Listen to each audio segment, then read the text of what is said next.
Thornton. Margaret is currently palliative. She has agreed to share her cancer journey with us. Margaret lives in supported housing. At the start of her journey, she was not flagged in primary or secondary care as having a learning disability. This is Margaret's story. I've been a few times for mammograms, but nothing showing up on the other ones, but this one it did. And I felt no pain or anything. I had no pain, no nothing. It was just a routine mammogram, and so come home, just thought nothing about it. Okay. Got a letter to say to go and see Dr. Milligan at Gateshead, Queen Elizabeth. And they said that they found something on my breast, so they done a biopsy, stayed overnight, and that was it for that part anyway. I had nobody to help us, nobody to support us. I went everywhere, everywhere myself. Well, they said I had cancer in the breast. I went for radiotherapy in Newcastle, and I went there again by myself, which was hard for me. I went for a long time to the radiotherapy in Newcastle. You're sitting there, you're talking to nobody, you don't know who's going to be who. And mind, they all were good at the radiotherapy place. They were really good, I must admit. And I needed somebody to support us, but they didn't. Even when I got back home and told them that I had cancer, but never mind. Following Margaret's treatment for breast cancer, she was concerned about her health. I went to my doctors for 8 weeks, took no notice of us, right?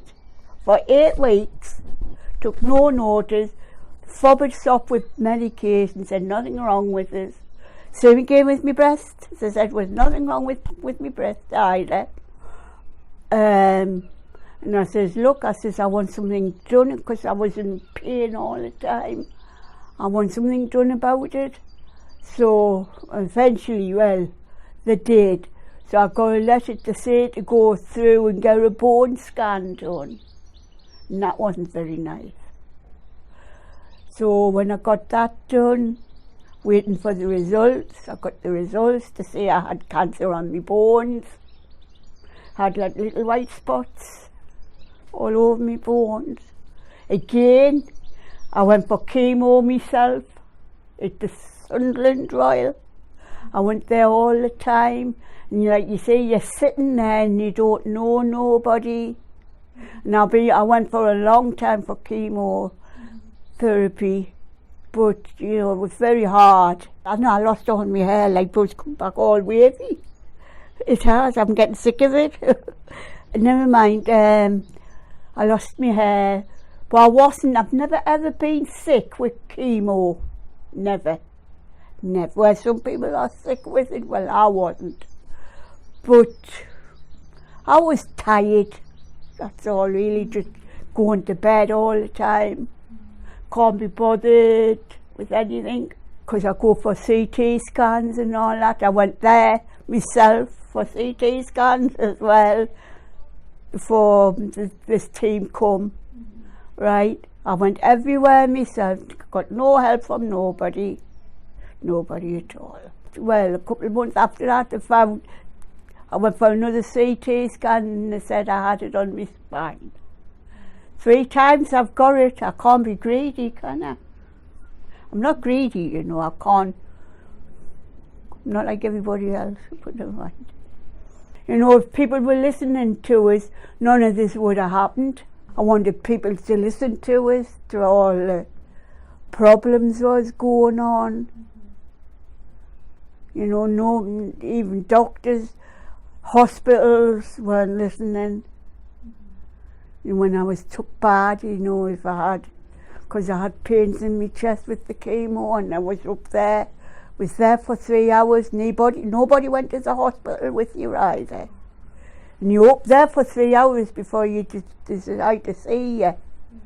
I can't get confused with saying things to people if it's not written down. It's like when I telephone, I get confused on telephones, and, you know, and so I ask somebody to write it down for us. Margaret has now been referred to St Benedict's Hospice. When Margaret met her palliative consultant, they decided to refer Margaret to the Community Learning Disability team. Margaret tells us what a difference this has made to her life. I love it. I won't, I can't change it for anything. I just want to stop because I've got nowhere else to go. And these are the only people who are supporting this, because they are very supportive. You know, they help us as much as they can, like to one-to-one talk, and, you know. But like I say, they're marvellous. I wouldn't change anybody for anything. At least I'm getting support now where I wasn't getting it before. Take us to all my appointments where I used to go myself. I mean, marvellous. I wouldn't swap anybody. Because they've all been so wonderful. So my name's Shaleen Mercer. I am a community nurse with the community treatment team in the Learning Disability Service. So one of my roles as Margaret's community nurse is as care coordinator, and I organise regular MDT meetings, which are multidisciplinary team meetings, and these take place regularly and involve all of the professionals who are currently involved with Margaret's care. These are palliative meetings, and we discuss Margaret's current condition and how she's presenting, and discuss any appropriate input which is required at that time. So I first met Margaret back in February of this year, and I met her here at the hospice, and it's kind of a consultation, so it's our team's way of gathering information about the patient. And the referral came from Dr. Ellie Bond, the palliative consultant, and it was actually off the back of a letter which Margaret had written, and this letter was very emotive, and in it Margaret explained that she was very low, she was very down, she was very depressed. She wanted help, and she was crying for help and for somebody to be able to listen to her, talk to about her diagnosis of cancer, and also to support her at appointments. And it was very touching. So we quickly became involved, and there's myself, there's another community nurse also, and there's also two support workers, Kathy and Patsy, and Tracy. And Tracy, she's the other nurse. And Lindsay. And Lindsay, she's my manager. And we put together a plan with how best to support Margaret. We support you to all your appointments now, don't we? You don't have to rely on ambulances or taxis. No. You've got somebody there who can listen as well to what's being said, and then afterwards we talk to Margaret. If Margaret has any questions or anything, we talk, and we reassure a lot if you have any worries or fears about what you've been told. We also help Margaret's emotional health and well-being also. So we will take you for coffee and things, don't we? And we have little chats, and she, you know, if she's ever concerned, she knows we're just a phone call away. And we're trying to achieve your bucket list, aren't we, at the moment? And Margaret has been a detective for the day, and we are going to be going in a hot air balloon, because that was another thing that you want to tick off. What to think of our next mission? Make it an easy one next time. Flying out in the Easy. aeroplane.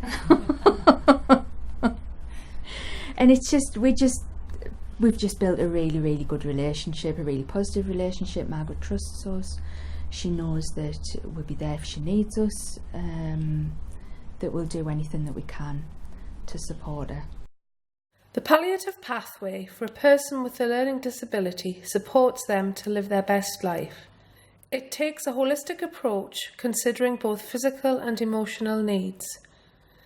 The multidisciplinary team meetings link all the services together through a care coordinator.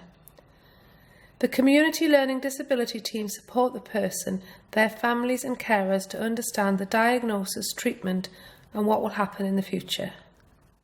If you feel a person at any point on their cancer pathway would benefit from input by the community learning disability team, contact your local team for a discussion.